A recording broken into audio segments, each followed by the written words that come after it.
to welcome Fairfield High School from Ohio.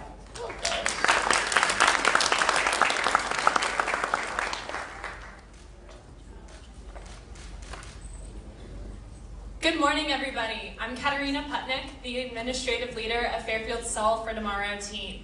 At our high school, busing is not provided, and as you can imagine, in typical high school fashion, we struggled with getting to school on time due to car troubles.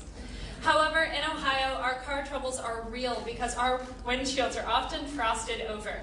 Because of this, we decided to make a remote-controlled heater that we could start using an app on our phone. However, as we began our research, we were shocked by the amount of carbon dioxide that our cars release. In Ohio alone, millions of pounds of carbon dioxide are released strictly by this morning practice. And you can only imagine that is more terrifying across our country, and especially in large cities. Because of this, we decided to use solar power to charge our heater. So when breaking down the element of hardware in our prototype, there are 4 main components. 3 are on the table and 1 is back in Fairfield because we weren't able to ship it. But the first one is a 12-volt battery. Now with the battery, this one is 12 volts and has 7.5 amp hours, where our one in our actual prototype, which we also weren't able to ship because it was too heavy, can run for a little bit longer because it has more amp hours and can run more effectively before needing to be charged again. So our battery sends a 12-volt direct current into our power inverter, which will then invert it into 120 volts of alternating current, which is similar to an outlet that you would have in your home if you were to use this heater, like to heat a desk or to heat your garage. And so then it sends 120 volts of alternating current to our heater, which would be placed on your dashboard and would defrost your windshield in the morning for you. Now, once your battery is discharged from the circuit, the solar panel would be used to charge the battery back up, so it would be at full capacity for either your next morning or your next week, depending on how often you use your heater. Now, we can't keep the circuit on all the time because it would become a fire hazard and would become very hot very quickly if it was being utilized 24/7, and you wouldn't need it the whole entire time. But we implemented elements of software into our prototype as well. So in order to make this ideal for the consumer, we wanted to be able to power on the heater from inside the home. So first, to do this, we designed an app on the phone provided by Samsung. That's for help. And so I got into Android Studio and designed a little application that I could use to power on and power off. And this would be pretty simple. You just download on your phone, wake up in the morning, you know it's going to be cold, you might look outside your window, and you're like, oh shoot, I'm going to be late. So you could be doing anything. You could be, taking a shower, doing some last-second homework. Sorry, Mr. Etter. And then you can just turn it on. And we did add a feature where it would only turn on for 5 minutes, and then it would turn off. That way you don't maybe forget about it and then potentially damage the inside of your car. As you can see, by fusing together our hardware and software circuits, we were able to solve our morning inconveniences, but more importantly, limit our carbon footprint, which is all something that we need to do. We would not have been able to create this product without our team at home, our mentors, or our lovely teacher. Thank you all for your time. Thank you. Great job. Open for questions.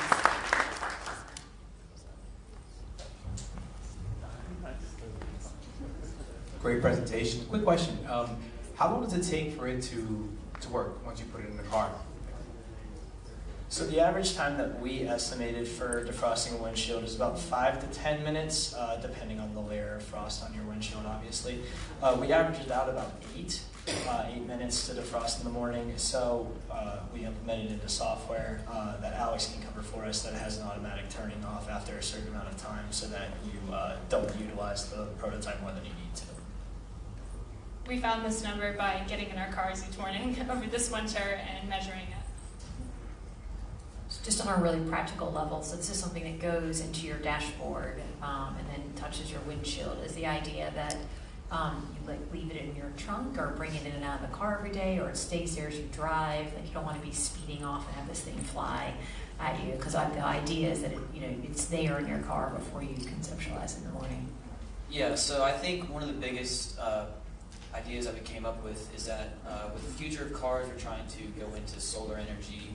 And we think it'd be a good idea that we could embed it inside of the dashboard, and so that we cover a greater surface area, we can make it kind of like a sound bar in the front of your dashboard. That way it would be embedded inside, And as we move to the solar-powered cars, we can also use the solar panels from the actual car battery that could help recharge batteries.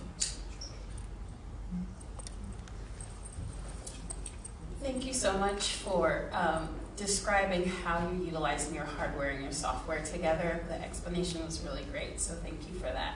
I'm wondering, because you're in Ohio versus Colorado, how do you, on a non-sunny day, recharge your solar battery? So some solar panels designed today utilize UV waves rather than just straight sunshine. So we would prefer, obviously we couldn't afford one with the budget we were under, but to have the whole entire top of your car act as a solar panel, so the greater the surface area, the more energy it can conserve, and it wouldn't be exhausted to charge the battery every single time. It would build up energy and then give what it needs to the battery to recharge it to full capacity.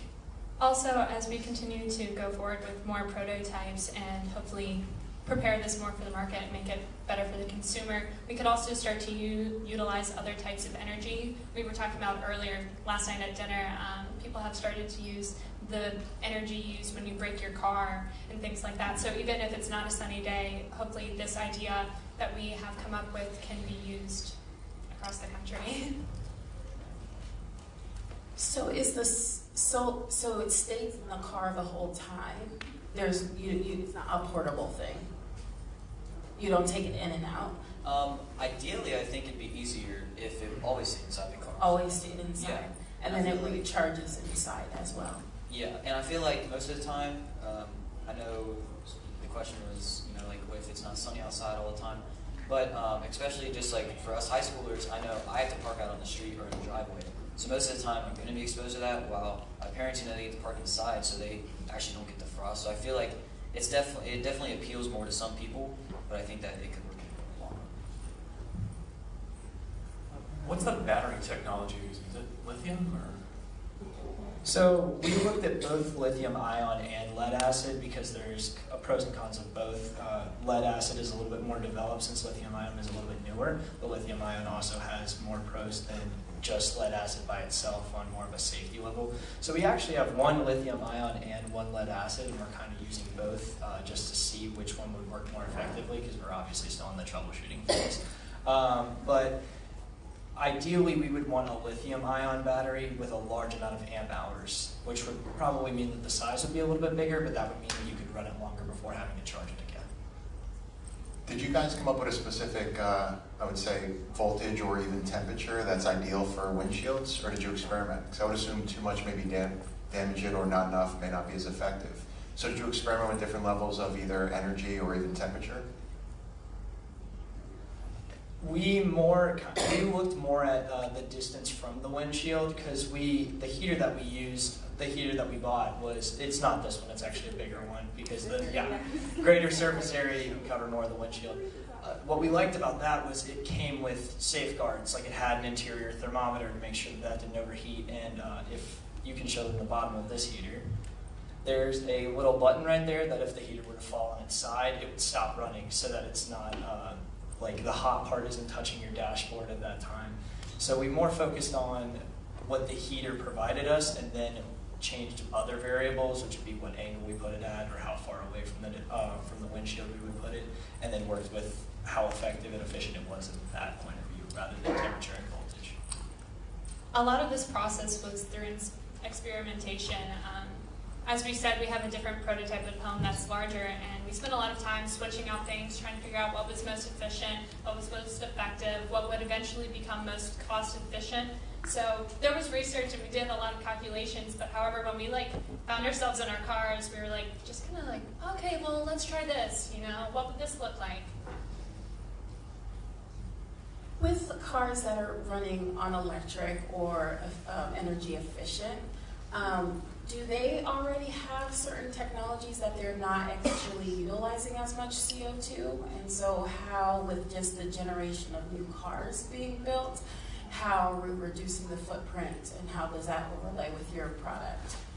So with our product, you don't have to turn on your car. So with those electric cars, what they're doing is you can start those from like your keys, but then you're running your car itself. So what we were hoping what this product could do is eventually there would be like a separate battery that would also be charged by, you know, renewable resources that would just turn on instead of turning on your whole car. Can you predict, I mean, you haven't been doing this long enough to be able to truly run a battery out, but can you predict between the two different battery technology types, lithium or lead acid, how many cycles you can get out of that? Like how many defrosts before you have to replace and recycle the battery? So based off of formulas alone, not necessarily enough with just experimentation in like the actual field. Using equations with amp hours and voltage and power and stuff like that, we were able to calculate that our battery that we used in our prototype in our video, which had 105 amp hours, could run for roughly 40-45 minutes, which would mean you could probably get it in like 1 work week of cycles, and then it could be recharged. I'm sorry, before you have to dispose of the battery, like how many full cycles run down and charge up? Well, when we did our research, we read that as long as you don't get some of the batteries below 50%, they'll actually recharge better and you'll be able to use them longer.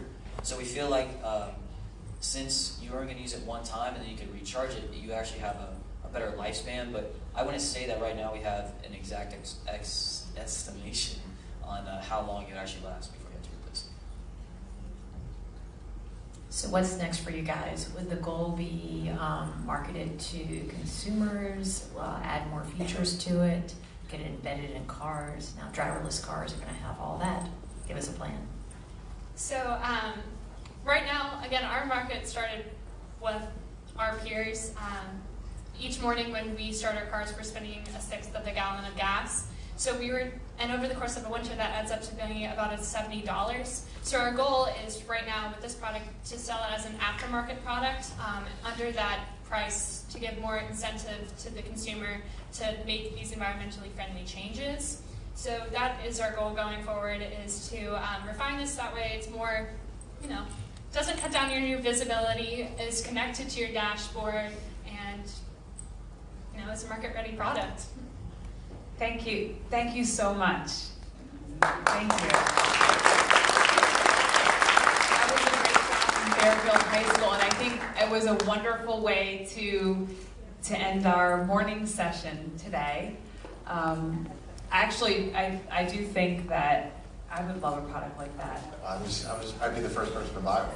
Yeah, I'm so lazy in the morning. I really don't want to go outside and like warm. You can't get mad at your students for coming late to school every day. Like, what are you doing? Trying to solve your problems every morning.